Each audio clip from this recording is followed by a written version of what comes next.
कोई व्यक्ति पढ़ाई कर रहा है उसमें थक रहा है, कोई जॉब कर रहा है उसमें थक रहा है, कोई बिजनेस कर रहा है उसमें थक रहा है, कोई परिवार को संजोने में लगा है उसमें थका हुआ है, कोई पत्नी को रिझाने में लगा है, कोई बच्चों की परवरिश में लगा है, कोई खेतीबाड़ी में लगा है, कोई प्रॉपर्टी जोड़ने में लगा है, कोई पैसा कमाने में लगा है। सब लोग सब थके हैं संसार में। आपका शरीर थके तो हाथ पांव पर मालिश करवा लो, ठीक हो जाओगे। आपकी बुद्धि थके तो सिर में मालिश करवा लो, ठीक हो जाओगे। आपकी अंदर की ऑर्गन्स थक जाएं तो दवाइयां औषधियां ले लो, ठीक हो जाओगे। पर मन थके उसकी औषधि तो केवल और केवल कथा है। मन की थकान और कोई, और एक बात और कहें, जो थाक ना मिटा सके वो कथा नहीं है। जहां थाक ना मिटती हो, हमारा ऐसा मानना है कि कथाओं का रूप कैसा होना चाहिए कि जितने श्रोता कथा में आते हैं ना, वो सब कुछ पाकर के जाएं,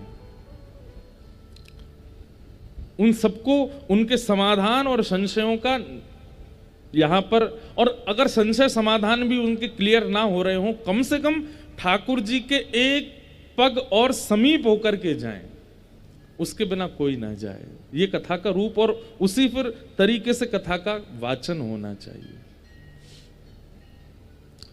हम तो मानते हैं कि हम जिम्मेवारी लेकर के बैठते हैं कथा में, कथा के बाद, कथा के पहले हमारी कोई जिम्मेवारी नहीं, पर यहां बैठते हमारी जिम्मेवारी है। यहां बैठे एक एक व्यक्ति की आप सम्मान करते हैं, आप आकर के प्रणाम करते हैं, वो केवल और केवल फॉर्मेलिटी है। मूल बात तो यहां बैठकर के श्रवण करना और पाना है। अगर वो नहीं किया तो बाकी सब व्यर्थ है। इसलिए इतनी संख्या में आप आते हैं सम्मान करने, अच्छी बात है, पर उससे ज्यादा उतनी संख्या में एकाग्र होकर बैठिए और फिर जो कथा में बातें कही जाती हैं उनको ध्यानपूर्वक सुनिए। वो आपका जीवन परिवर्तित करेंगे, वो आपको आनंदित करेंगे, वो आवश्यक है कथा में ज्यादा। थाक ना मिटे। कई लोगों को मैंने देखा है, वो मंच पर दिखे पर कथा में नहीं दिखते मेरे को। फोटो खिंचा के चले गए, फोटो खिंचा के कहीं तो बाहर बैठे हैं, केवल माला पहना, तो महाराज जी ने उधर देखो, कैमरा वाले भैया ले वो फोटो, चले गए। नहीं, मैं ऐसे कितने श्रोताओं को जानता हूं, लगभग मुझे कथाओं में दिखते हैं और आज तक कभी मेरे पास भी नहीं आए होंगे, कभी मिले नहीं होंगे, केवल कथा। असली श्रोता हमको वही लगते हैं जिनको कथा से अभिप्राय है, जिनको जो कथा से सीखते हैं, जो कथा से ग्रहण करते हैं। ऐसी भागवती कथा। भाष्यते सर्ववेदेषु गीयते नारदादिभिः वदन्ति त्रिषु लोकेषु तरन्ति भवसागर। भागवत। भाष्यते सर्ववेदेषु, सभी वेदों का भाष्य जिसमें अंकित है। भागवत, 4 अक्षरों का परिभाषा, अनेक परिभाषाएं बताई गई हैं, ध्यान से सुनिएगा। भाष्यते सर्ववेदेषु, सभी वेदों का जो भाष्य है। अगर आप श्रीमद् भागवत जी का निरुध्यासन करते हैं, श्रीमद् भागवत जी का मनन चिंतन करते हैं, तो आप वेदों का मनन कर रहे हैं। वेदों का ही भाव सरल रूप से भागवत जी में बताया गया, निचोड़ भागवत जी में व्यवस्थित किया गया है। पुराण तो इतने हैं, लेकिन भागवत की कथा क्यों होती है? क्योंकि भागवत में सबका सार विद्यमान है।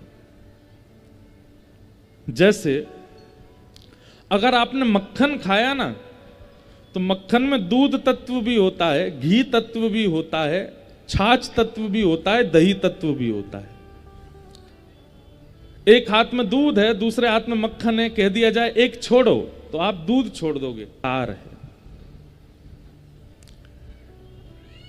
और एक और बात, अंधकार दूर करने की सामर्थ्य घी में है, दूध में नहीं। जबकि घी को जन्मा दूध नहीं है, लेकिन आप अगर दिए में दूध डाल करके और अग्नि प्रज्वलित करोगे, नहीं जलेगी। उसी दूध को जमा करके, दही बना करके, बिलो करके, मक्खन निकाल करके, पका के घी बना करके डालोगे तो जल जाएगी। ठीक वैसे ही श्रीमद् भागवत क्या है? घी है, मक्खन है। ये हमारे हृदय के अंधकार को दूर करने के लिए, हमारे ज्ञान रूपी उस दिए को प्रज्वलित करने का एक घी है भागवत। सारम सारम समद्वितम। तो भाष्यते सर्व वेदेषु, भा शब्द का अर्थ क्या है? सभी वेदों का भाष्य जिसमें है वो भागवत। गीयते नारदादिभिः, बोले कौन गाता है इस भागवत की कथा को? बोले नारद आदि संत, बड़े बड़े ऋषि। एक बात कहें आपको, वक्ता जो होता है ना, वो नारद का ही स्वरूप माना जाता है, वो नारद ही है। उसको नारद दृष्टि से ही देखना चाहिए। यदि कथा में आप श्रोता बन के बैठे हैं और कहीं आप वक्ता के प्रति नारद दृष्टि नहीं रखोगे, नारद का मतलब नारम ददाति इति नारद, या फिर ऐसा कहें नारद। हमारे पूज्य पिताजी कहते हैं जिनकी बात को नारायण भी रद्द ना कर सकें वो नारद। तो जो नारायण प्रदान करने के लिए बैठा है, जो कृष्ण प्रदान करने के लिए बैठा, उसका नाम नारद है। वो इस कथा को गाते हैं। इस मंच पर बैठने वाला व्यक्ति अगर ऐश्वर्य की कामना से, धन की कामना से, बहुत ख्याति की कामना से बैठेगा तो वो नारद नहीं है।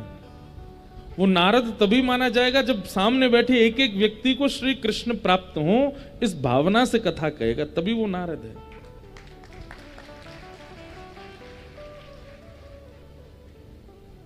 कई लोग हमारे यहां बैठे हैं जो बहुत पहले से कथा सुन रहे हैं। आज भी हम वैसे ही कथा करते हैं जैसे हम पहले करते थे, लेकिन पहले सुनने वालों की संख्या बहुत अल्प थी और अब इतने लोग कथा सुनते हैं, इतनी संख्या में लोग आ जाते हैं। कोई परिवर्तन ऐसा विशेष नहीं किया, कुछ उसमें कुछ हेर फेर किया। मंच भी ऐसा ही बनता था पहले, माइक भी ऐसा ही रहता था, हमारे संगीतकार भी सब ऐसे ही थे, हमारे सब लोग, सब व्यवस्थाएं ऐसी थी। पर पहले प्रारंभिक समय था, अब सुनते सुनते सुनते लोग सुनने लगे। उद्देश्य केवल एक है कि कैसे भी करके कृष्ण अनुभव हो। जैसे अनुभव हमको सेवा में होते हैं वैसे अनुभव आपको हो, जैसे अनुभव हमको वृंदावन में होते हैं, बद्रीनाथ में होते हैं, द्वारिका में होते हैं, जगन्नाथपुरी में होते हैं, वैसे आपको हो। जैसा दर्शन हमको संतों को होता है वैसा आप सबको हो। ये उद्देश्य ही रहता है कथा के पीछे।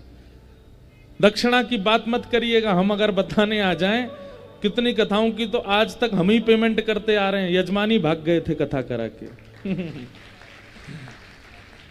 कितनी कथाएं तो ऐसी है, 7वें दिन मंच पे पहुंच गए, आरती हो रही है, कहाँ है यजमान जी? आ रहे हैं, अभी आ रहे हैं, आ रहे हैं। ढूंढते ढूंढते कथा हो गई पूरी, कहाँ है भैया? वो तो मिले नहीं। जब नीचे उतरे तो टेंट वाला, लाइट वाला, जनरेटर वाला, हमारा पेमेंट दो महाराज। तो दक्षिणा की तो कोई बात ही नहीं है। कई बार कोई हमसे ज्यादा ऐसे नोक झोंक करते हैं तो फिर हम उल्टा उन्हीं को दियाते हैं, लो भैया कर लो तुम सब व्यवस्था। ठाकुर जी साल में 1 आध 2 कथा तो ऐसी हमारी करवाई देते हैं कि जहां हमसे ही लगवाते हैं। मैंने बताया, हम ही मेहनत करते हैं, हम ही लगा जाते हैं। तो उद्देश्य आपका, हम एक बात कहते हैं, कहीं कह रहा था मैं, शायद अभी जोधपुर में कह रहा था और शायद कल परसों यहां भी कहा था कि उद्देश्य आपका यदि उचित है, उद्देश्य यदि आपका साफ है, सुथरा है, तो आपकी क्रिया अपने आप बनती चली जाएगी। उद्देश्य को मधुर रखो बस। तो गीयते नारदादिभिः, भागवत की कथा कहने का अधिकार किसका? नारद, जो नारद है उनका। हम लोग किसी भी प्रोफेशन को चूज करते हैं, अगर हमारा उद्देश्य उसके पीछे उचित नहीं है तो वो प्रोफेशन कभी हमको सफलता नहीं दे सकता। कोई व्यक्ति सरकारी नौकरी के लिए अप्लाई करता है और उसी के लिए पढ़ाई करता है, लेकिन उसको सरकारी नौकरी लेने के पीछे उद्देश्य क्या है? बोले धन मिलता रहेगा, नौकरी अगर चली भी गई तो पेंशन आती रहेगी, सब होता रहेगा, मतलब उसका उद्देश्य धन है। तो वो व्यक्ति सरकारी नौकरी पाने के बाद भी कहीं ना कहीं करप्टेड ही दिखेगा, क्योंकि उसका उद्देश्य धन था। लेकिन सरकारी नौकरी करने के पीछे उसका उद्देश्य क्या है? सेवा करनी है। ये काम मैं बचपन से देखता आया कि ये लोग अच्छे से करते नहीं, मैं इस पदवी पर आके मैं करूंगा। हम नेता इसलिए बन रहे हैं, हमें ये कार्य करवाना है। आपका उद्देश्य यदि, तो ये बात तो है कि मेहनत ज्यादा लगेगी, लेकिन उद्देश्य यदि आपका उचित है तो उस उद्देश्य से कार्य सफल जरूर होगा। उद्देश्य की श्रेष्ठता। हम तो बच्चों से भी बोलते, एक दो बालक ऐसे हैं, वो कोई डॉक्टरी की पढ़ाई कर रहे हैं, कोई इंजीनियर कर रहे हैं, कोई कुछ कर रहे हैं। अब लेकिन उनका मन कथा में ऐसा लग गया है कि उनको अब ये कहते हैं कि महाराज जी व्यवहार पढ़ करके व्यवहार में हम क्यों जाएं? बात समझिएगा, बालक क्या कह रहे हैं कि व्यवहार पढ़ के हम संसार के व्यवहार में क्यों जाएं? हमको तो ठाकुर जी कथा प्रिय लगती है, हम इसमें लगे रहें। हम उनसे कहते हैं भैया देखो, व्यवहार पढ़ के व्यवहार को सुधारो। व्यवहार पढ़ के व्यवहार को, व्यवहार किसको कहते हैं? इस संसार में जो भी हम करते हैं सब व्यवहार है, सब नाटक है। कोई डॉक्टर बन रहा है, मैंने कहा तो तुम उससे व्यवहार को सुधारो। यही समझो कि सामने जो पेशेंट आया है संसारी है ही नहीं, इसके रूप में ठाकुर जी आए हैं, इसकी सेवा करो। इंजीनियर बन जाओ, अब तुम चाहे इलेक्ट्रॉनिक में बन जाओ, चाहे सॉफ्टवेयर बन जाओ, उसके माध्यम से हमारे देश का और धर्म का उत्थान कैसे हो, ऐसा विचार करो। पूरी नगरी, पूरा देश ठाकुर जी का है। इस ठाकुर जी के देश को और उज्जवल और प्रगतिशील बनाने के लिए मैं इंजीनियर बना हूं। वहां भी भक्ति है। व्यवहार से व्यवहार मत करो, व्यवहार से व्यवहार सुधारो। कोई बालक कहता है महाराज जी हम इतने पढ़ाई में लग गए, कथा नहीं सुन पाते, नाम जप नहीं कर पाते, ठाकुर जी की सेवा नहीं कर पाते। हम कहते हैं तुम्हारे लिए जैसे सुंदरकांड पढ़ने वाले पन्ने पलटते हैं और इतनी चौपाइयों का पाठ करते हैं, मैं तुम्हारे लिए तुम्हारी जो फॉर्मूलाज हैं, तुम्हारे जो टीचर्स बता रहे हैं, यही तुम्हारे लिए सुंदरकांड है। रोज उसी नाम से पाठ कर लिया करो। सुंदरकांड पाठ ना भी करो चलेगा, अपनी जो पढ़ाई है उसी को सुंदरकांड मान करके पढ़ लो, हनुमान जी प्रसन्न हो जाएंगे। वाह बहुत अच्छा भाई, तू अपनी पढ़ाई को ही सुंदरकांड मान के करता है। हनुमान चालीसा का नित्य पाठ, ये बच्चों के लिए कह रहे हैं हम, पढ़ने वाले बच्चों के लिए। हनुमान चालीसा का नित्य पाठ ना हो चलेगा। अपने बायोलॉजी के, अपने फिजिक्स केमिस्ट्री के जो फॉर्मूलाज हैं, इन्हीं कोई एक साथ रटने लग जाओ हनुमान चालीसा की तरह, वही पढ़ते रहो पढ़ते रहो पढ़ते रहो, हो गए हनुमान चालीसा जैसा ही फल मिलेगा। उद्देश्य आपका उचित होना चाहिए। भाष्यते सर्ववेदेषु गीयते नारदादिभिः, और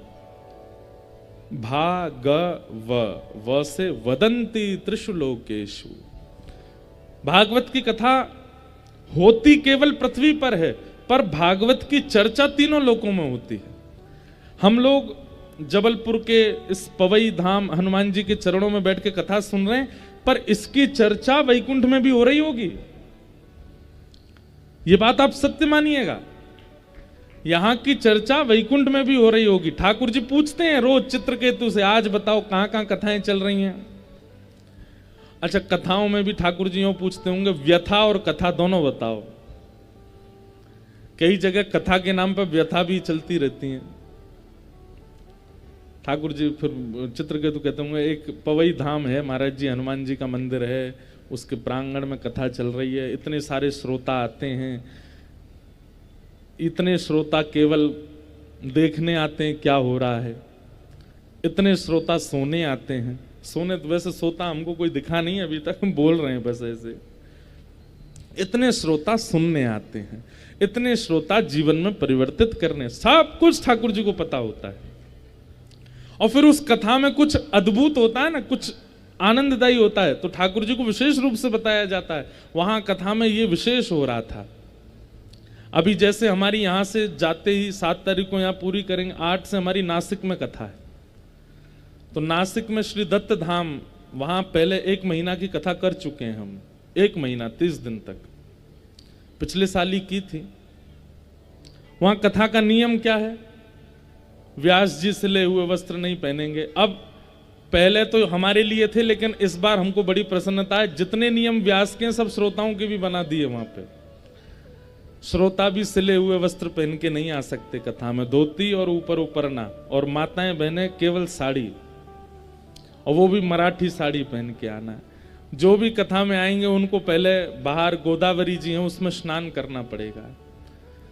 कथा का समय निश्चित नहीं है, किसी दिन कथा रात्रि 9 से 12 भी है, किसी दिन 3 से 6 भी है, किसी दिन 7 से 10 भी है, अलग अलग दिन। क्यों? इसके पीछे 2 कारण बताए वहां के महाराज जी ने। मैंने कहा कारण क्या है? बोले पहली बात तो कथा चाहे जिस समय हो, फिर वही आएगा जो इच्छुक है। हर कोई नहीं आएगा, भीड़ नहीं आएगी, वही आएगा जिसको बहुत इच्छा है सुनने की।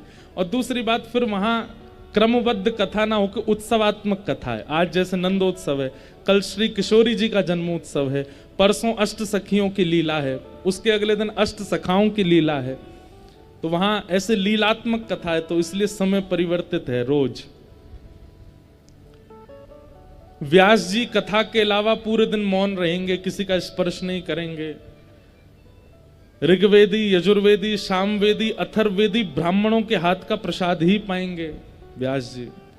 और लगभग कम से कम 5000 गायत्री नित्य करनी है। त्रिकाल संध्या और त्रिकाल गोदावरी स्नान व्यास के लिए अनिवार्य है। इतना विशिष्ट वहां, और उत्सव हैं, अद्भुत अद्भुत उत्सव हैं।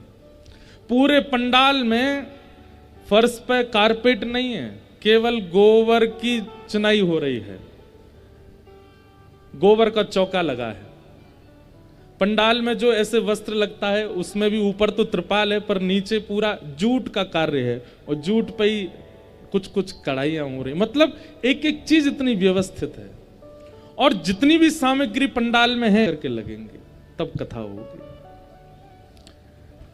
एक तरफ सब श्रोता बैठेंगे और एक तरफ केवल गैया बैठेंगे, गैया बैठ करके कथा सुनेंगे। ऐसा वहां नियम क्रम है पूरा। तो जब ऐसे विशिष्ट रूप से जब कुछ होता है तो ठाकुर जी सुनते नहीं है, फिर ठाकुर जी कहते हैं नहीं मैं भी तो देखूं कैसा चल रहा है। वो ठाकुर जी भी देखते हैं वैकुंठ से कैसा है। वदंती त्रिषु लोकेषु, तीनों लोकों में चर्चा होती है। भागवत जी केवल आपके जबलपुर में चर्चा नहीं चल रही होगी, इसकी चर्चा वैकुंठ तक हो रही होगी। भैया ऐसे कथा चल रही है। वदंती त्रिषु लोकेषु भाष्यते सर्ववेदेषु गीयते नारदादिभिः वदंती त्रिषु लोकेषु। और चौथा तरंती भवसागर, जो भी इस कथा वार्ता को श्रवण करता है, सुनाता है, क्या होता है? तरंती, वो भवसागर से तर जाता है। इस संसार रूपी समुद्र में डूबता नहीं है, फिर यहां से पार लगना संभव है। ये है भागवत। एक अर्थ और हमारे गुरुजी ने बचपन में सुनाया था, भारत भूषण भूतमे तत् गा गम्यत विक्रमतस्तु विष्णु वासुदेवस्य कृत प्रकाश तस्तारक संसृति चक्रकूट। आज बहुत साल बाद याद आया है। भागवत क्या है? भारत भूषण भूतमे तत्। हमारे भारत राज्य में, भारत राष्ट्र में अनेक ग्रंथ हैं। ये ग्रंथ क्या है? बोले भारत माता का श्रृंगार है। कोई नाक की नथनी है, कोई कान के कुंडल हैं, कोई हाथ के कड़ूला हैं, कोई पैर के पाजेब हैं। सारे ग्रंथ जितने भी हैं भारत माँ का श्रृंगार हैं। लेकिन भागवत जी क्या है? बोले भागवत जी मां का सिंदूर है। सबसे सुंदर आभूषण मां का कौन सा होता है? उसके मां का सिंदूर। नाक में नथनी ना पहनी हो, कान में कुंडल ना पहने हो, हाथों में चूड़ा ना पहना हो, पैरों में पाजेब, केवल सिंदूर लगा हो, उसी से ही पता चल जाता है कि सौभाग्यवती नारी है। तो भूषणों में भी सबसे श्रेष्ठ आभूषण भारत मां का भागवत जी। गा गम्यता विक्रमतस्तु विष्णु, जहां पर ठाकुर जी के पराक्रम को गाया गया है, ठाकुर जी के सुंदर सुंदर यश और उनके स्वभाव का वर्णन किया गया है। वह वासुदेवस्य कृत प्रकाश, जहां पर वासुदेव श्री कृष्ण का सुंदर प्रकाश किया गया है। ठाकुर जी के पराक्रम तो और भी जगह बताए गए हैं, पर ठाकुर जी का स्वभाव जहां मूल रूप से बताया गया वो भागवत। प्रभाव और स्वभाव दो बातें होती हैं। प्रभाव तो सबको दिख जाता है, पर स्वभाव कोई कोई जानता है। ठाकुर जी का प्रभाव तो महाभारत में भी है, ठाकुर जी का प्रभाव तो मानस जी में भी है, ठाकुर जी का प्रभाव तो वेदों में भी है, लेकिन ठाकुर जी का स्वभाव भागवत में वर्णन किया गया। तस्तारतः संसृत चक्रकूट, जो इस संसार के चक्र से हमको निवृत्त करता वो भागवत। ऐसी भागवत को हम बारंबार प्रणाम करते हैं, वंदन करते हैं। आज तृतीय दिवस कथा का है और कल चतुर्थ दिवस है कथा का। कल बंधुओं मिलने का भी क्रम हमने रखा है। कई लोग आज भी आए थे, और भी दिन हम रोज तो नहीं मिल पा रहे हैं, पर हम कल मिलेंगे 2 से 3 दोपहर का समय है। थोड़ी गर्मी तो रहेगी, लेकिन हम भी तो तपेंगे, आपके साथ आ जाना। तो वही लोग आइएगा जिनको लाल जी के दर्शन की इच्छा है, बाकी तो सब कथा में हमसे मिल ही रहे हैं। और कल बड़े धूमधाम से ठाकुर जी का मंगल जन्मोत्सव कथा में मनाया जाएगा।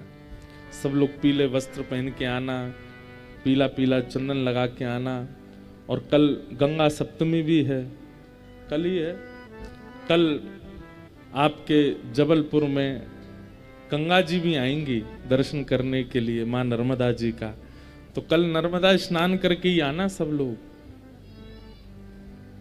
वैसे तो आप लोगों के नल में भी नर्मदा जी का ही पानी आता है। तो हमसे कोई बोला आज, महाराज जी 2 दिन हो गए, कब चलोगे नर्मदा? मैंने कि रोज नहा तो रहे, नर्मदा जी तो हैंगे, नर्मदा जी खुद ही आ रही है घर पे, कि लो नहा लो हमसे। लेकिन कल हम भी जाएंगे, कहाँ जाएंगे ये नहीं बताएंगे, पर जाएंगे। कल भी हम भी स्नान करके आएंगे नर्मदा जी में। ऐसी नर्मदा, आपको पता है श्री आपका जो जबलपुर है ना, ज्यादा देखो अभिमान मत करना मेरी बात सुन के, फूल मत जाना, लेकिन ये भी सौभाग्य है कि आपका जन्म मध्य प्रदेश के जबलपुर में है। आप लोग इस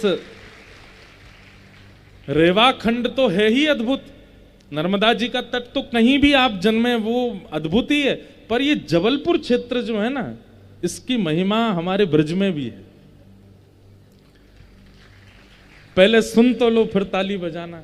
महिमा है क्या ये तो सुनो। कल गंगा सप्तमी, कल गंगा जी आती हैं श्री नर्मदा जी का दर्शन करने के लिए। उसके पीछे ऐसी कथा बताते हैं कि गंगा में इतने लोग स्नान करते हैं, स्नान करके अपने सब पाप धो जाते हैं। तो ऐसा भी बताते हैं, श्री गंगा मैया कहती हैं कि भाई इतने पाप हमारे ऊपर आ जाते हैं, इनको निवृत्त कौन करेगा? तब उनको देवताओं ने आज्ञा की कि आप एक काम कीजिए, आप नर्मदा जी के पास जाया करो, नर्मदा जी आपको पवित्र कर देंगे। तो वैसे तो गंगा भगवान के श्री चरणों से प्रकट हुई हैं, वे सदा पवित्र रहती हैं, पर श्री नर्मदा मैं गया नहीं हूं, पर मेरी इच्छा है कि अगर होगा कुछ संभव तो जाऊंगा। तो गढ़ाई नाम है ना, वहां पर एक परम हमारे वृंदावन के रसिक हुए श्री सेवक जी महाराज, जिनका पूर्व आश्रम का नाम दामोदर दास था और उनके मित्र का नाम श्री चतुर्भुज दास था। तो दामोदर दास जी और चतुर्भुज दास जी दोनों मित्र थे, और इनके अंदर भक्ति तो थी, पर इनको माहौल नहीं मिला था भक्ति का। तो एक बार हमारे वृंदावन के श्री नवल दास जी कहीं यात्रा पर थे, तो यात्रा में बीच में जबलपुर हुआ, तो गढ़ा गांव में रात में कहीं वृक्ष के नीचे वो बैठ करके कुछ संतों की टोली वृंदावन की रस चर्चा कर रहे थे। वृंदावन की रस चर्चा मतलब प्रिया प्रियतम के युगल विहार की चर्चा कर रहे थे।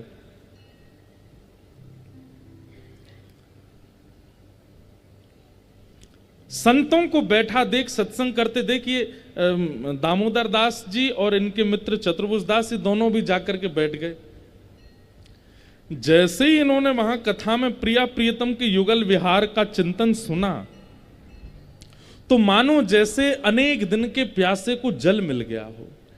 इनके चित्त में भावना तो बचपन से ही थी, परंतु ज्ञानवर्धक सत्संग सुने, वैराग्यवर्धक सत्संग सुने, इनका मन अभी तक संतुष्ट नहीं हुआ था, क्योंकि ये तो प्रेम सत्संग के उपासी थे। आज जब इन्होंने प्रेम सत्संग की बातें सुनी, प्रिया प्रियतम का प्रेम सुना, सहचरियों की बात सुनी, ये प्रिया प्रियतम सहचरियों की बात सब जगह कहने की नहीं होती। अगर मुझे लगेगा तो कल या परसों थोड़ा बहुत स्पर्श हम करेंगे। तो जब उन दोनों ने वो बातें सुनी तो सुनकर के नेत्र सजल हो गए और तुरंत चरणों में प्रणाम करके कहा, भगवान ये प्रेम रस जो आप सुना रहे हैं, इसके लिए तो हम तड़प रहे थे कितने दिनों से। ये आपके गुरु कौन है? ये सब भाव आपको किसने सुनाया? ये सब प्रकट कहां से हुआ है? तब उन्होंने बताया, बोले वृंदावन में श्री राधा वल्लभ लाल जी को विराजमान करने वाले श्री हितरवंश महाप्रभु हैं, उन्हीं की कृपा प्रसाद है ये। तुरंत दामोदर दास जी ने और चतुर्भुज दास जी ने मन में विचार किया कि हम वृंदावन जाएंगे और श्री हितरवंश महाप्रभु से दीक्षा लेंगे, हम वहीं रहेंगे। दोनों विचार कर रहे थे और बड़े प्रसन्न थे। अब तो हरिवंश महाप्रभु हमारे गुरु हैं, हम उन्हीं से दीक्षा लेंगे, इतने प्रसन्न दोनों मित्र।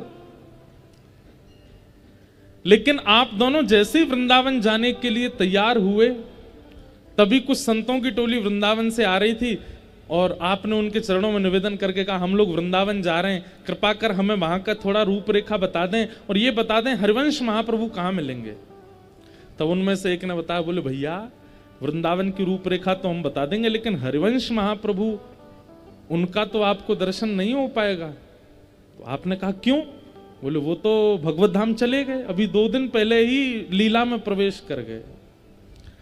ये खबर सुनते ही कि हम जिनको गुरु मान चुके, हम जिनसे मिलने के लिए तैयार वृंदावन जा रहे थे, भगवत अपनी लीला में प्रवेश कर गए। तो ये सुनकर के दामोदर दास जी तो वहीं बैठ गए और महाराज प्राण हरिवंश, जीवन हरिवंश रोने लगे, बिलखने लगे, इतनी पीड़ा में आ गए कि व्याकुल हृदय कुछ कर नहीं पा रहे थे। लेकिन चतुर्भुज दास जी को इतना विरह हुआ कि वो रुके ही नहीं, सीधे वृंदावन गए और वृंदावन जाकर के हितरवंश महाप्रभु के प्रथम पुत्र श्री वन्यचंद्र जी से उन्होंने दीक्षा ले ली। पिता की आत्मा ही पुत्र के रूप में होती है। लौट करके जब आप आए तो आपने आकर के यहां दामोदर दास जी से कहा कि भाई तुम भी वृंदावन चलो, महाप्रभु हितरवंश जी तो नहीं है लेकिन उनके पुत्र वंचन जी हैं, मैंने उनसे दीक्षा ले ली, तुम भी उनसे ले लेना। तो दामोदर दास जी यहां गड़ा में बैठे बैठे बोले, दीक्षा तो मैं उन्हीं से ही लूंगा, नहीं तो प्राण त्याग दूंगा अपने। और मैं संकल्प लेकर के बैठा हूं और किसी को जीवन में गुरु रूप में देखूंगा नहीं। मैं वंचन जी की बहुत प्रणाम करूं, निष्ठा, वो मेरे गुरु के पुत्र हैं, लेकिन फिर भी मेरे गुरु हरिवंश महाप्रभु ही हैं। और महाराज बैठ गए एक वृक्ष के नीचे, अभी तक कभी दर्शन भी नहीं किया था। आप सोचिए, केवल एक बार किसी और से सत्संग में महाप्रभु जी की बातें सुनी हैं, उससे इतना प्रगाढ़ विश्वास हो गया कि मेरे गुरु वही हैं। और यहीं जबलपुर की धरती गड़ा में बैठे बैठे वे चिंतन करते रहते थे, प्राण हरिवंश, जीवन हरिवंश, हरिवंश हरिवंश हरिवंश कह करके पुकारते रहते थे। उनका पुकार, उनका भाव, उनकी इच्छा इतनी प्रबल थी, इतनी श्रेष्ठ हुई। 3 दिन तक अन्न जल बिना ग्रहण किए जब महाप्रभु जी को पुकारा तभी उनको सुंदर सुगंधी आने लगी और नेत्र खोल करके देखा तो क्या पाया, सामने श्री यमुना जी बह रही हैं, सुंदर सघन कुंज आपस में लिपट रहे हैं, यहाँ पर मदन टेर है, यहाँ पर निधिवन राज है, वहाँ बिहारी जी का मंदिर है, यहाँ राधा वल्लभ जी का मंदिर है, राधा रमण जी विराज रहे हैं, रसिक संत जन भ्रमण करते हुए श्री राधा कहते कहते भ्रमण कर रहे हैं। आप आश्चर्यचकित हो गए दामोदर दास जी, और आपने जाकर के किसी से पूछा, भैया ये हमारा गांव गड़ा तो नहीं है, ये जबलपुर तो नहीं है? बोले भैया कौन कहता है ये जबलपुर है गड़ा, ये तो श्रीधाम वृंदावन है, आप साक्षात वृंदावन में विराज रहे हो, ये वृंदावन है। और तभी एक सघन कुंज में से अद्भुत तेज गौर है मुखमंडल पर, श्री हितवंश महाप्रभु जो कि लीला में प्रवेश कर चुके थे, लेकिन उनकी निष्ठा से इसी गड़ा ग्राम में, इसी जबलपुर की भूमि पर पुनः प्रकट हुए और प्रकट होकर के नाम दीक्षा प्रदान की। ये 2-3 ऐसे किस्से हमने सुने हैं, 2-3 वार्ताएं ऐसी सुनी है जहां पर गुरुदेव नहीं है शरीर से, लेकिन फिर भी उन्होंने आकर के दीक्षा प्रदान की और उस श्रेष्ठता का सौभाग्य जबलपुर को प्राप्त हुआ कि यहाँ यमुना जी भी आई थी, सघन कुंज भी आए थे, बिहारी जी, राधा रमण जी, राधा वल्लभ जी सब आए थे, और श्री हितवंश महाप्रभु जी ने आकर के श्री दामोदर दास जी को नाम दीक्षा प्रदान की, श्री राधा नाम सुनाया, और उसके बाद उनका नाम हरिवंश परंपरा में सेवक जी महाराज करके हुआ। उन्होंने एक सेवक वाणी करके भी लिखी, उनके लिए महाप्रभु जी स्वयं प्रकट हुए। तो जबलपुर में गंगा जी आती हैं, ये तो एक बात है, लेकिन आपके इस जबलपुर में हमारा वृंदावन भी आ चुका है, यमुना जी भी आ चुकी हैं, पूरा ब्रजमंडल भी आ चुका है। तो इसलिए जबलपुर श्रेष्ठ है, सौभाग्यशाली हैं यहाँ जन्मे लोग। और सेवक जी महाराज, वो उनका शायद पता नहीं स्थान है कि नहीं गड़ा में, वहां विराजे है स्थान। ठीक, हम चले जाएं तो अच्छी बात, नहीं जा पाए तो हमारी तरफ से आप लोग ही हुआ ना, प्रणाम करें ना। ऐसे जबलपुर के आप सब लोगों को प्रणाम है। आइए भागवत जी के क्रम में हम पुनः चलें। 88,000 सौनकादि ऋषि बैठे हैं और श्री सूत जी महाराज उनके प्रश्नों का उत्तर देते हुए अब आगे का क्रम सुना रहे हैं, और वही क्रम सुनाते हुए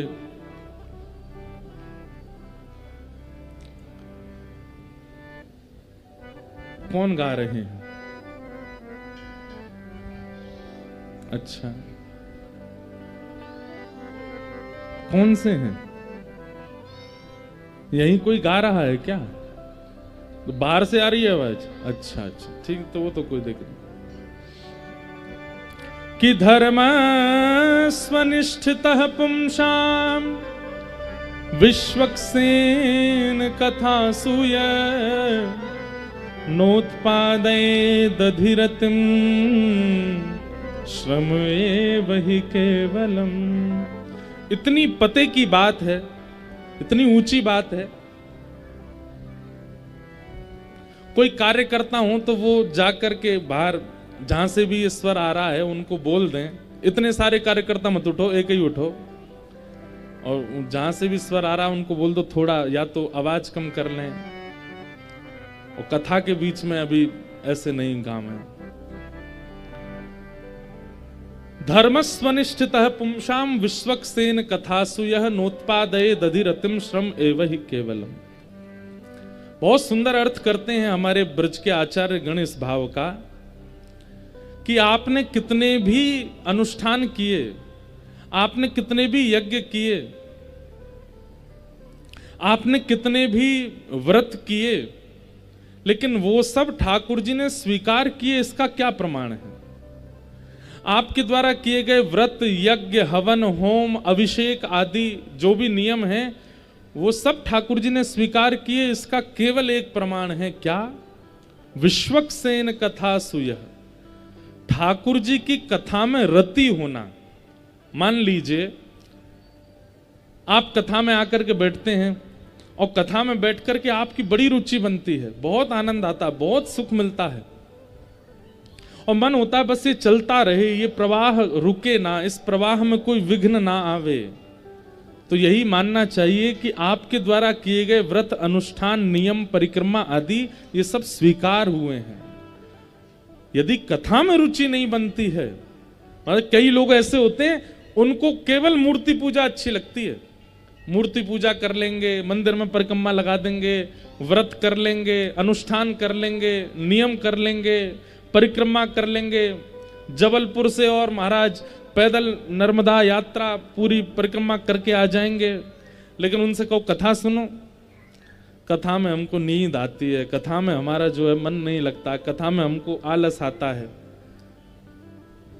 इस बात को बिल्कुल सत्य मानिएगा कि आप सब क्रियाओं में निपुण हो, सारे यज्ञ, अनुष्ठान, व्रत, नियम बड़ी सफलता से कर लेते हैं, लेकिन सत्संग श्रवण में आपकी रुचि नहीं बन पाती है, तो आपके द्वारा किया गया जो कुछ भी है वो ठाकुर जी स्वीकार नहीं करते। कथा में रति बहुत आवश्यक है, कथा में रुचि बहुत आवश्यक है। बिनु सत्संग विवेक न होई, राम कृपा बिन सुलभ न सोई। आप कहेंगे कथा में रुचि बनाने का कोई उपाय बताइए। राम कृपा बिन सुलभ न सोई। ठाकुर जी की कृपा होगी तो ही रुचि बन पाएगी, चाहे कितने अच्छे वक्ता आ जाएं, कितने बढ़िया वक्ता आ जाएं, रुचि बन नहीं पाएगी। अगर रुचि बन रही है, अगर कथा में आनंद आ रहा है, कथा में मन लगता है, तो आप सबको प्रसन्न होना चाहिए कि हम पर ठाकुर जी कृपा है, हमको रुचि आती है। 7, 7:30 बजे जैसी कथा विश्राम होने लगती है तो आपका मन ये होता है अब कब पुनः 3 बजेंगे, फिर से 4 बजे महाराज जी आएंगे, फिर कथा शुरू होगी। वो कथा के प्रति इतनी रुचि होना, या फिर कथा विश्राम हो जाती है, आप तुरंत फोन में कुछ सत्संग लगाते हैं, कोई प्रवचन सुनने लगते हैं, किसी महापुरुष की वाणी सुनने लगते हैं, बिना सुने रहा ना जाता हो।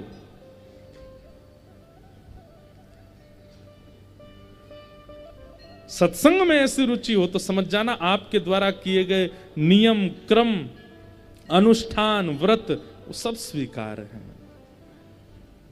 अच्छा, आपको एक बात बताएं, कभी अनुभव कीजिएगा। बहुत व्रत करने वाला व्यक्ति, 30 दिन के महीना में 15 दिन व्रती करने वाला व्यक्ति, वो व्रत में निपुण होगा। पैदल परिक्रमाएं करने वाला, कभी गिरिराज जी की करता है, कभी कामदगिरी की करता है, कभी नर्मदा जी की करता है, कभी वृंदावन की करता है, जहां देखो परिक्रमा में लग जाता है, वो परिक्रमा में ही निपुण होगा। अनुष्ठानिक व्यक्ति अनुष्ठानों में ही निपुण होगा, लेकिन कथा का श्रोता व्यक्ति वो सब में निपुण होगा। वो व्रत भी कर लेगा, वो परिक्रमा भी कर लेगा, वो अनुष्ठान भी कर लेगा, वो नियम भी कर लेगा, वो तीर्थ भी हो आएगा, वो धाम भी हो आएगा, वो प्रसादी भी पवा देगा, वो दक्षिणा भी बांट देगा, संतों की सेवा भी, सब में निपुण हो जाता है कथा सुनने वाला व्यक्ति।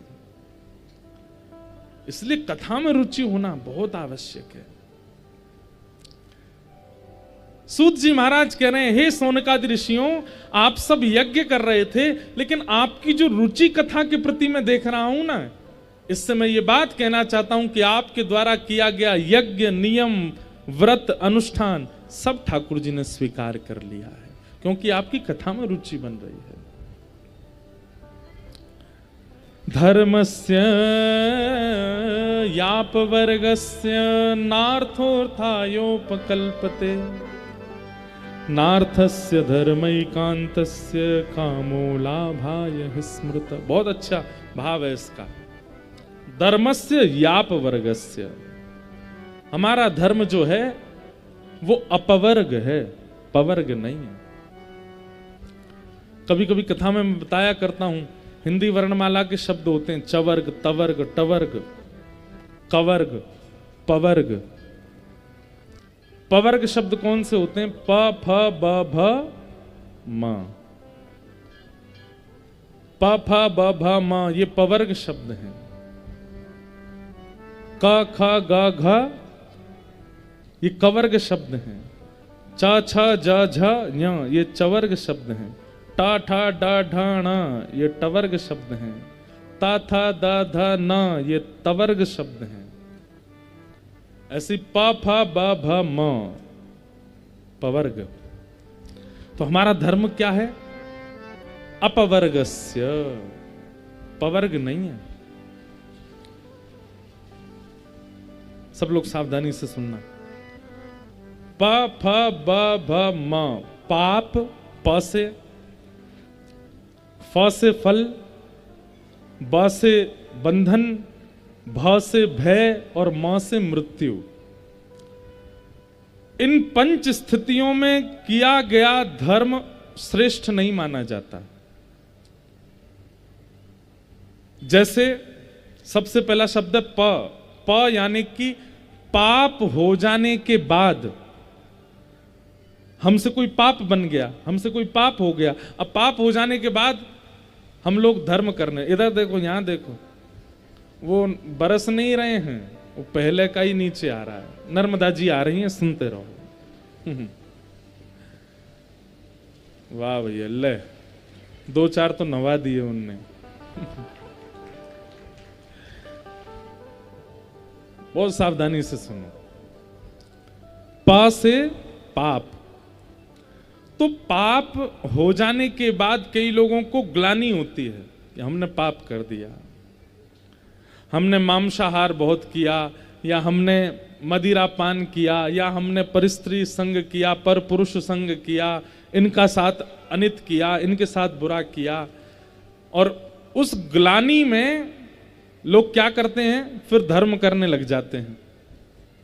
हमसे पाप हो गया, पाप के प्रायश्चित के रूप में धर्म करने लग जाते हैं। आपके प्रायश्चित के फल में आपका पाप खत्म तो हो जाएगा, धुल तो जाएगा, लेकिन वो श्रेष्ठ धर्म नहीं माना जाएगा।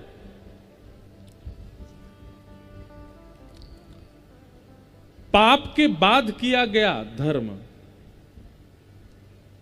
अब कई लोग इससे निराश हो सकते हैं कि महाराज जी अब तो हम बचपन में तो हमने कर दिया कुछ ऐसा, पहले तो हमने कर दिया, अब हम सुधर गए तो क्या अब स्वीकार? नहीं, जब तक प्रायश्चित बोध से आप धर्म कर रहे हो तब तक आपको वो श्रेष्ठ धर्म नहीं माना जाएगा। मतलब हमारा वो पाप निकल जाए, हमारा वो पाप धुल जाए, आज के बाद हम कभी मांस भक्षण नहीं करेंगे, आज के बाद कभी मदिरा पान नहीं करेंगे, उसका प्रायश्चित हो जाए। तो जब तक प्रायश्चित नहीं हो रहा है तब तक किया गया धर्म वो श्रेष्ठ नहीं माना जाएगा। वो क्योंकि उस धर्म से आप अपने पाप निवृत्त कर रहे हो ना, इसलिए वो श्रेष्ठ नहीं है।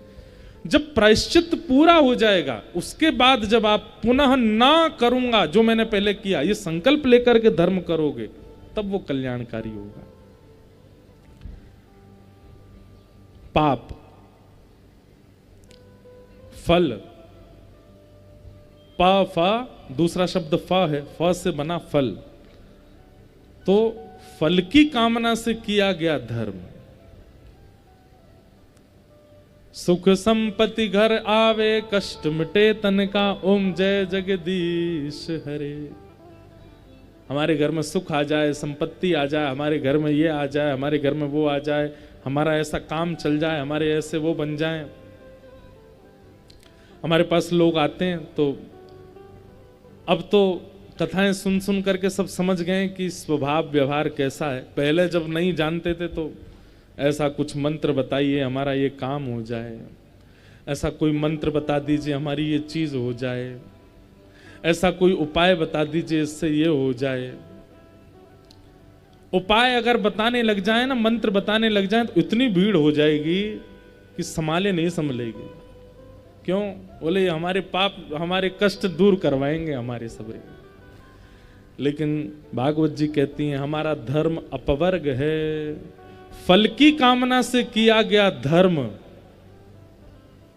वो श्रेष्ठ नहीं है, उसको श्रेष्ठ नहीं माना जाता, क्योंकि आपने फल की कामना रखी है। अनुष्ठान होता है तो ब्राह्मण देवता कहते हैं कि संकल्प लीजिए, क्या कामना है मन में विचार कर लीजिए या बोल दीजिए। उस समय यदि आपके मन में कामना उत्पन्न हो जाती है कि हे जगदम्बा मैया, हे हनुमान जी महाराज, हे त्रिपुर सुंदरी मैया, हे हनुमान जी पवई धाम हनुमान जी, हमारा ये कार्य सिद्ध कर दो, फल की कामना से जब अनुष्ठान होता है तो वो धर्म तो है पर श्रेष्ठ धर्म नहीं है। ठाकुर जी प्रसन्न नहीं होते उससे। पाप फल, फल की कामना से नहीं। इसीलिए गीता में भगवान कहते हैं कर्म फल त्याग। तुम बस कर्म करो, फल का त्याग करो, फल मेरे ऊपर छोड़ो। तुम्हारा अधिकार केवल कर्म पर है। कर्मण्येवाधिकारस्ते मां फलेषु कदाचन। लेकिन हम लोग क्या करते हैं, हम फल पहले सोचते हैं, कर्म बाद में करते हैं। जैसे एक बहुत प्रसिद्ध कथा हम सुनते थे, सुनाएं आपको। एक व्यक्ति था, अपने घर को चलाने के लिए उसने काम ढूंढा, तो उसको एक तेल व्यापारी ने अपने यहाँ तेल की सामग्री इधर से उधर ले जाने के लिए तेल वाहक के रूप में उसको नौकरी पर रखा। पहला दिन है काम का, मटका में तेल एक गांव से दूसरे गांव ले जाना है। उसको 20 रुपया मिलना था। तो रास्ते भर सोचता हुआ जा रहा है, तेल रख करके सिर पर, अब मैं ये तेल लेकर के जा रहा हूं, इसको 20 रुपए का बेचूंगा, शाम होने से पहले 2 चक्कर और लगा दूंगा, 60 रुपए कमाई हो जाएगी। कल 1 चक्कर और ज्यादा लगाऊंगा, 4 चक्कर लगा दूंगा, तो कल 80 रुपए की कमाई हो जाएगी। ऐसे एक दिन फिर और जल्दी जल्दी 5-6 चक्कर लगा दिया करूंगा। ऐसे धीरे धीरे महीने में मेरी इतनी कमाई हो जाएगी, साल में मेरी इतनी कमाई हो जाएगी। अभी पहला दिन ही है, तेल लेकर के जा रहा है और मन में सोचता जा रहा है, साल भर में मेरी कमाई हो जाएगी इतनी कि मैं खुद की तेल की फर्म खोल लूंगा। और फिर जब मेरी तेल का व्यापार शुरू होगा, फिर मेरे यहाँ मेरे जैसे ही लोग कार्य करता होंगे, उनको मैं दिया करूंगा वेतन, उनसे मुझे इतना मुनाफा हुआ करेगा। फिर उसके बाद मैं और बड़ा व्यापार कर लूंगा। जब मैं बड़ा व्यापारी बन जाऊंगा तो फिर एक दूसरा बड़ा व्यापारी अपनी बेटी से मेरा ब्याह कर देगा, मेरा ब्याह हो जाएगा, बड़ी सुंदर मेरी पत्नी होगी। फिर उसके बाद मेरे 4 बच्चे होंगे, 2 बेटा 2 बेटी। बेटा सबसे छोटा होगा, बच्चों को इस विद्यालय में पढ़ाऊंगा, उनके ऐसे कपड़े हुआ करेंगे, एक बढ़िया बैलगाड़ी खरीद लूंगा, उसमें बैठ करके हम घूमने जाया करेंगे। एक दिन मैं कुछ कार्य कर रहा हूंगा, छोटा वाला बड़ा ऊधमी होगा, वो मेरी गोद में आकर के कभी मेरी कलम खींचेगा, कभी पन्ना फाड़ेगा, कभी हाथ पकड़ेगा।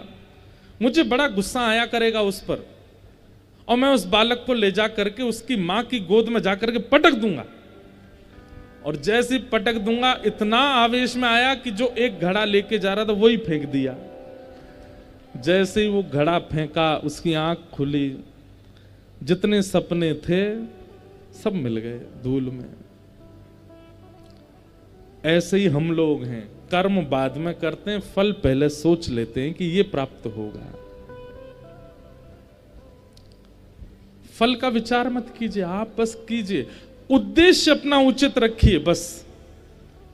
फल जो आप विचार कर लेते हैं वो आपके लिए कहीं ना कहीं रुकावट बन जाता है। तो पाप फल, प फ ब से बना बंधन। बंधन युक्त, बंधन मुक्त होने के लिए जब धर्म का आश्रय लेते हैं, वह भी श्रेष्ठ धर्म नहीं माना जाता। हनुमान जी के पास केवल इसलिए आ रहे हैं कि हम जिसको चाहते हैं वो हमें मिल जाए, या हम जिससे दूर होना चाहते हैं वो चला जाए, ये भी तो एक स्वार्थ है। बंधन युक्त, बंधन मुक्त होने के लिए धर्म का आश्रय नहीं। प फ ब और फिर आया भ यानी कि भय से किया गया भजन,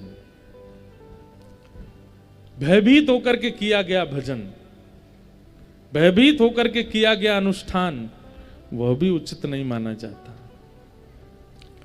और अंतिम शब्द है म यानी कि मृत्यु। जीवन तो निकाल दिया, लेकिन जब मृत्यु समीप आई तो भजन करने लग गए। युवावस्था निकाल दी, बाल्यावस्था निकाल दी, पूरा जीवन निकाल दिया। जब सारी इंद्रियां बिल्कुल योग्य थीं तब तो भजन किया नहीं, और जब इंद्रियां बिल्कुल शिथिल हो गईं, गोलगप्पा खा नहीं पाते, जहां चाहे जा नहीं पाते, जैसे चाहे पहन नहीं पाते, कर नहीं पाते, तब धर्म का आश्रय लेते हैं मृत्यु के समय पर, वह भी उचित नहीं है। धर्मस्य यापवर्गस्य, इन 5 स्थानों के अलावा किया गया धर्म वो श्रेष्ठ माना जाता है।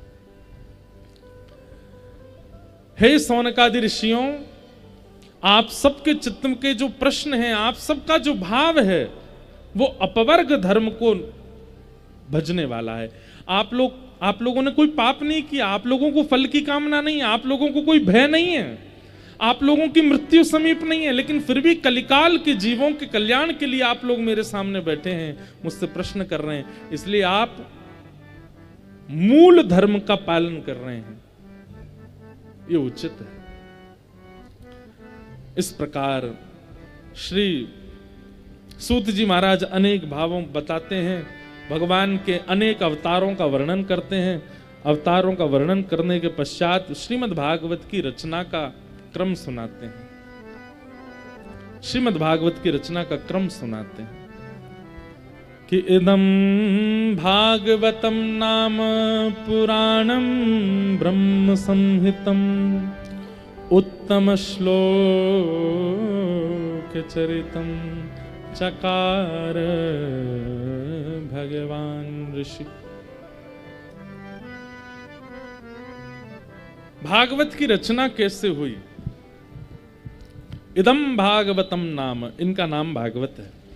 और ये क्या है? बोले पुराणम ब्रह्म संहितम, ये ब्रह्म संहिता है, पुराणों में भी अतिश्रेष्ठ है, इसीलिए महापुराण है। और उत्तम श्लोक चरितम, यहां पर उत्तम श्लोकों के चरित्र बताए गए हैं। उत्तम श्लोक किनको कहते हैं? जो प्रातः वंद्य होते हैं, जिनका स्मरण करने से हमारे पाप नष्ट होते हैं, उनको उत्तम श्लोक कहा जाता है।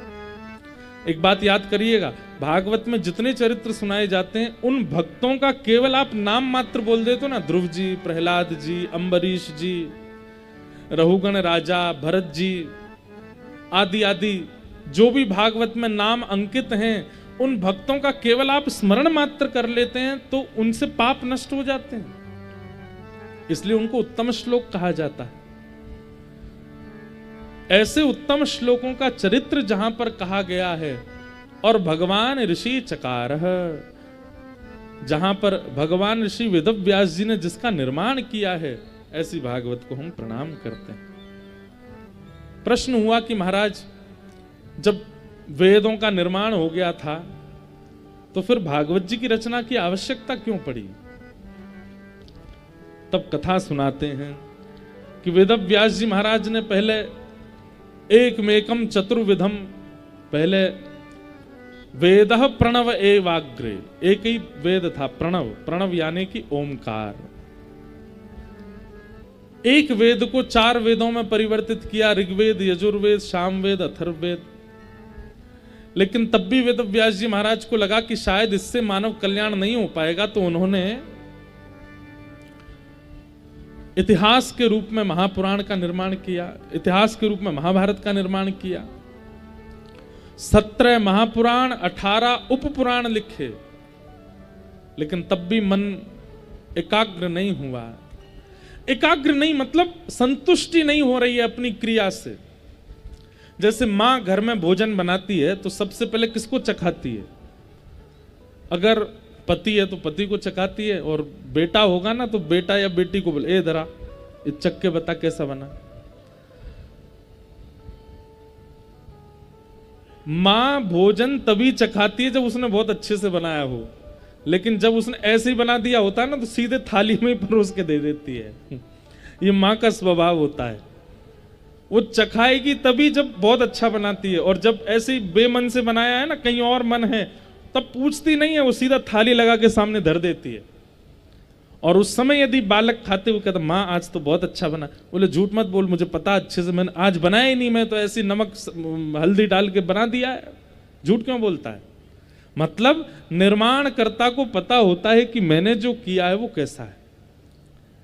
बच्चे जब एग्जाम दे के आते हैं ना, एग्जाम हॉल से बाहर, इधर देखो इधर देखो, सब लोग ध्यान से कथा सुनो। कहा है वो भैया? कौन है? अच्छा पानी बट रहा है। वाह,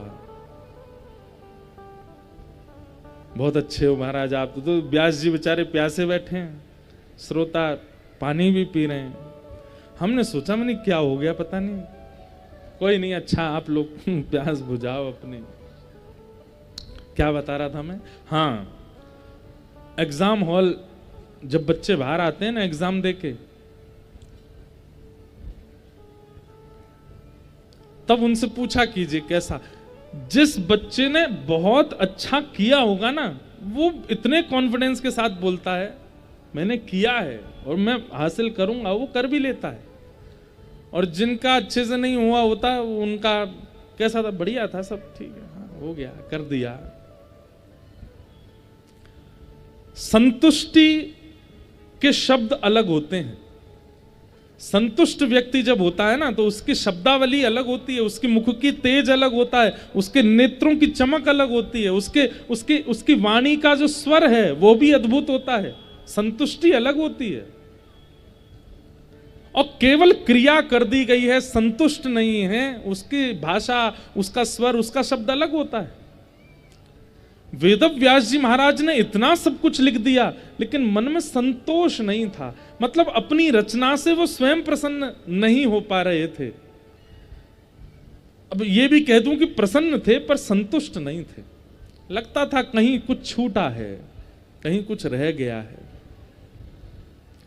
और तभी वहां नारद जी महाराज का आगमन हुआ। नारद जी महाराज ने आकर के वेदव्यास जी से कहा, व्यास जी, वो लोग जो यहां बैठे हैं कथा में, जिनको अपनी क्रिया से सदैव असंतुष्टि का अनुभव होता है, बहुत ध्यान से सुनना इस चरित्र को। नारद जी महाराज आए, आकर के बोले, कहिए व्यास जी कैसे हो आप?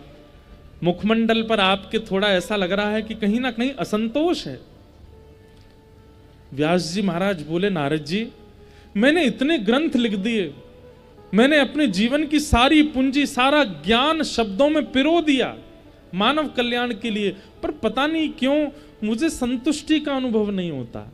मुझे ऐसा लगता है कहीं कुछ अपूर्ण है, कहीं कुछ रह गया है, कुछ छूट रहा है। तब नारद जी महाराज मंद मंद मुस्काते हुए कहते हैं, हम बताएं क्या छूट रहा है? बोले, क्या छूटा है? कि भवतानुदित प्रायम यशो भगवतो मलम ये नैवासौ न तुष्येत मन्ये तद्दर्शनम किलम।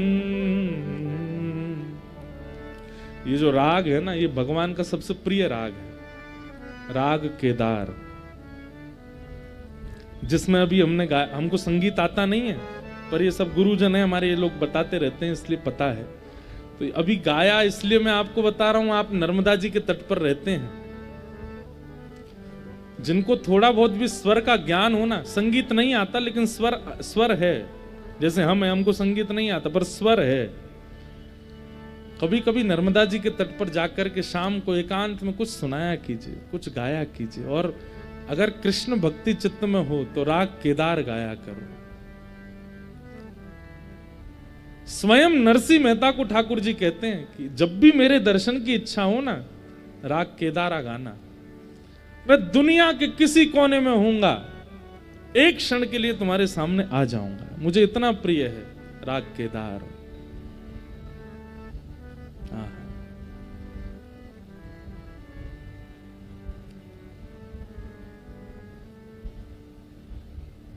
भवतानुदित प्रायम यशो